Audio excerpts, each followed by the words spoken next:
2022년 노벨 생리의학상을 받은 막스 플랑크 진화인류학 연구소의 수장 스반테 페보는 독특한 이력의 과학자입니다. 페보는 1955년 스웨덴 스톡홀름에서 태어났으며 그의 아버지는 항응고 물질 연구로 노벨 생리의학상을 받은 화학자 수네 베르스트렘입니다. 페보는 혼외 자식으로 태어나 아버지와 교류 없이 홀어머니의 보살핌을 받으며 성장했습니다. 그는 어렸을 적 어머니와 이집트를 방문한 뒤 고대 유적에 매료되었고 웁살라 대학교에서 고고학을 전공했습니다. 하지만 그는 느리고 경직된 이집트 고고학에 답답함을 느꼈고 좀 더 역동적이고 미래지향적인 의학으로 전공을 변경했습니다. 의대 졸업 후 유전자 연구소의 대학원생이 되었으나 고고학의 꿈을 완전히 버리진 않았습니다. 1981년 분자생물학자 알렉 제프리스는 인간과 유인원의 적혈구 DNA 서열 차이를 분석하여 인류와 유인원이 언제쯤 분기했는지를 유추해냈습니다. 이 연구 결과에 영감을 받은 26살의 페보는 고대 이집트 미라에서 DNA를 추출한다면 고대 이집트인과 현대인의 관계를 알 수 있을 것이란 아이디어를 떠올렸습니다. 80년대 초 당시 유전학자들은 DNA가 쉽게 파괴되는 매우 약한 물질이기 때문에 죽은 조직에서 DNA를 추출하는 것은 불가능하다고 믿고 있었습니다. 페보는 송아지간을 장시간에 걸쳐 조홍가열하여 인위적으로 미라를 만들었고 딱딱하게 말라붙은 죽은 조직에서도 DNA가 남아있는 것을 확인했습니다. 그는 미라 조직 샘플을 구해와 교수 몰래 실험실 안에서 DNA 추출을 시도했습니다.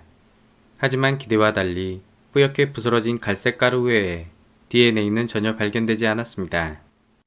그는 포기하지 않고 지인 고고학자의 도움을 받아 동독 베를린 박물관에서 미라 시료 30점을 힘들게 구해왔습니다.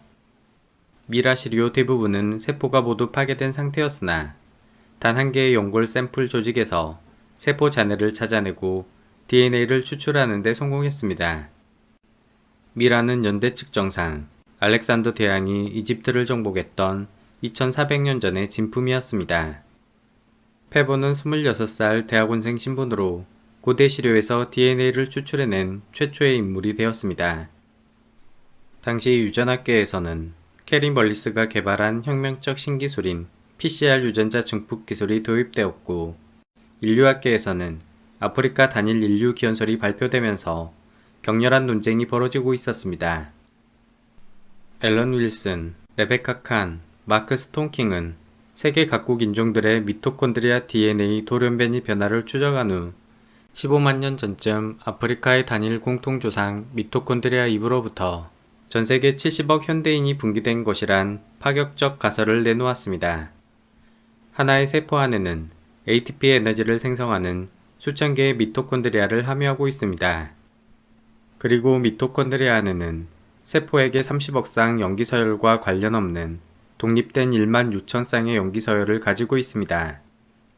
미토콘드리아 DNA는 수정 과정 중 정자의 꼬리 부분과 함께 떨어져 나가기 때문에 자녀는 100% 어머니와 동일한 미토콘드리아 DNA를 물려받습니다.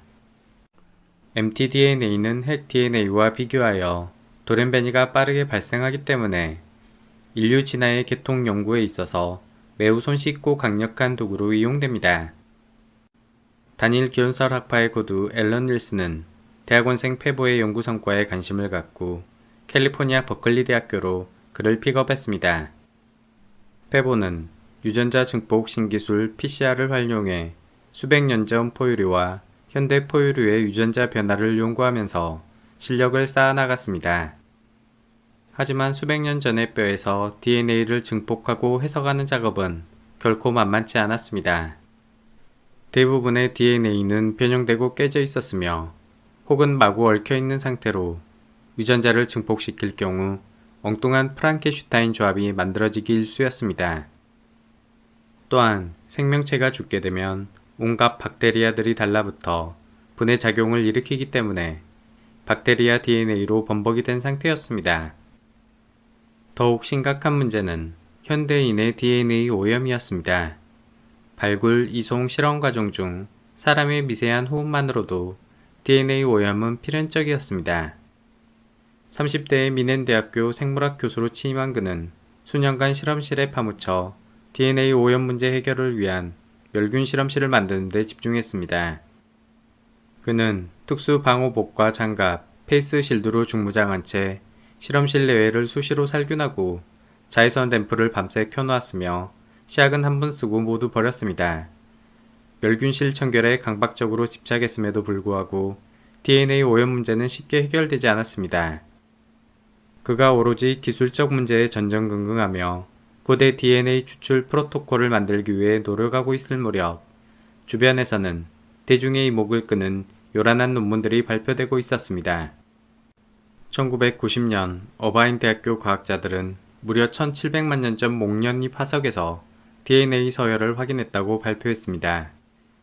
페보의 관점에서는 이는 말도 안 되는 소리였습니다. DNA 분자 구조는 너무나 취약해서 보존 상태가 아무리 뛰어나더라도 최대 수십만 년이 한계였습니다. 그 이상 시간이 지나면 분자 구조는 자연스럽게 파괴되어 사라져버립니다. 하지만 학자들은 수천만 년 전 호박 안에 파묻힌 동물화석의 DNA에 관심을 기울였습니다. 1990년 마이클 크레이튼의 환상적인 소설 주라기 공원이 출간되자 초고대 유전자 추출은 전세계 대중의 큰 관심을 끄는 주제가 되었습니다.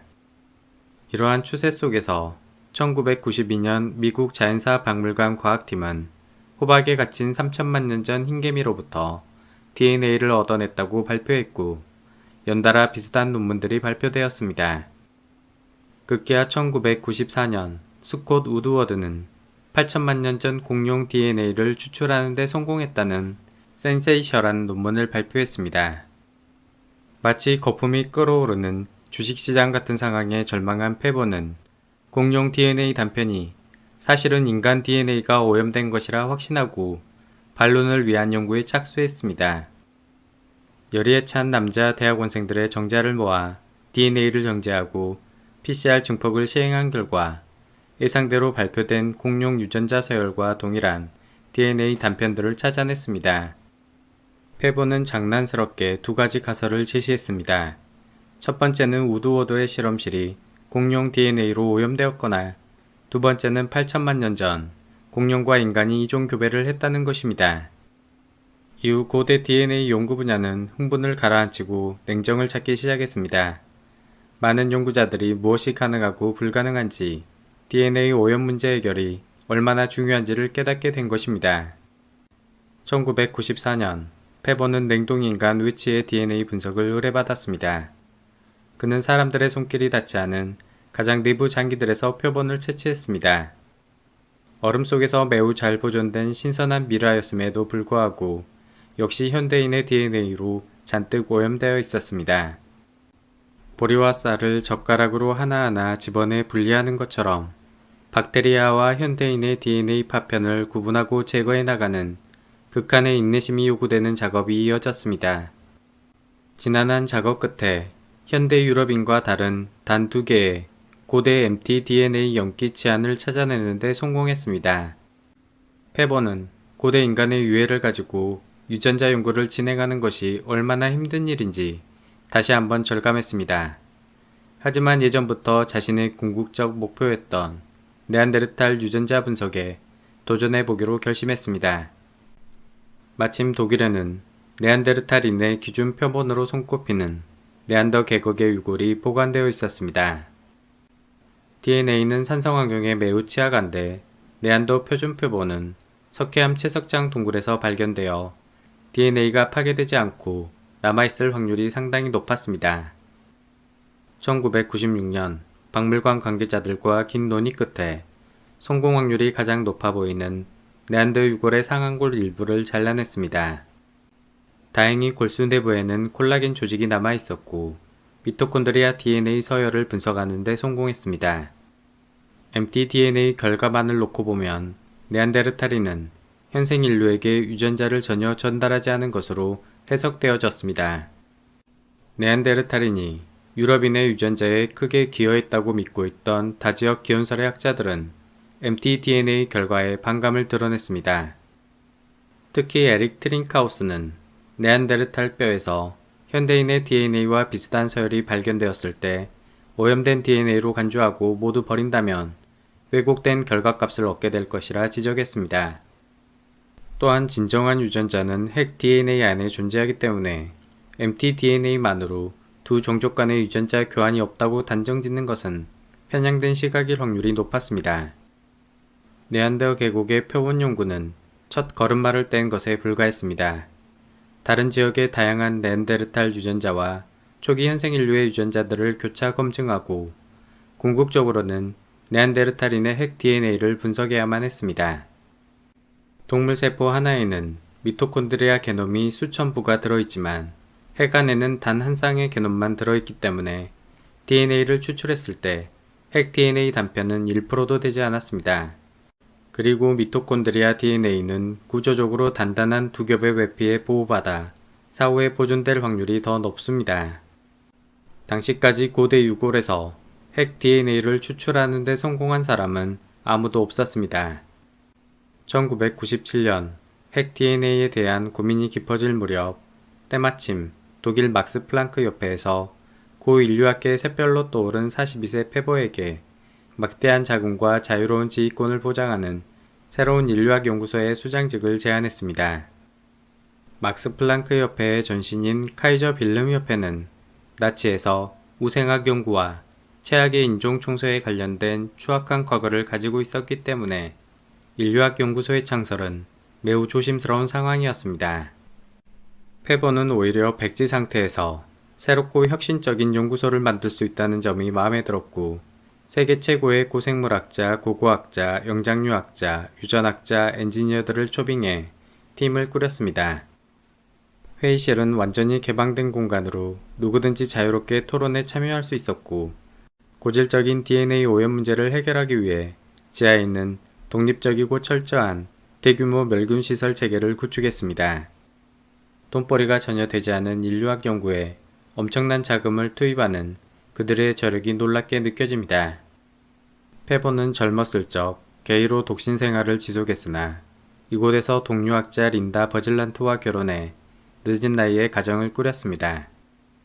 인류학 연구소 소장이 된 페보는 본격적으로 각국의 박물관 큐레이터들을 설득해 네안데르탈 24명과 초기 현생 인류 40명, 총 64명의 고대 유골 시료를 확보했습니다. 겨우 9개 뼈에서 DNA 추출에 성공했고 이 중 빈디자 동굴의 네안데르탈 샘플 하나에서 초기 현생 인류에게는 존재하지 않고 네안더 계곡 표본과 유사한 mtDNA 서열을 찾아냈습니다. 한편 2000년 영국의 연구진은 카카스 산맥 메즈마이스카야 동굴의 네안데르탈 유골에서 mtDNA를 분석했는데 페보가 분석한 연기 서열과 거의 동일한 결과값을 확인했습니다. 페보와 영국 연구진이 밝혀낸 3명의 네안데르탈 mtDNA는 3.7%의 차이를 보여주었습니다.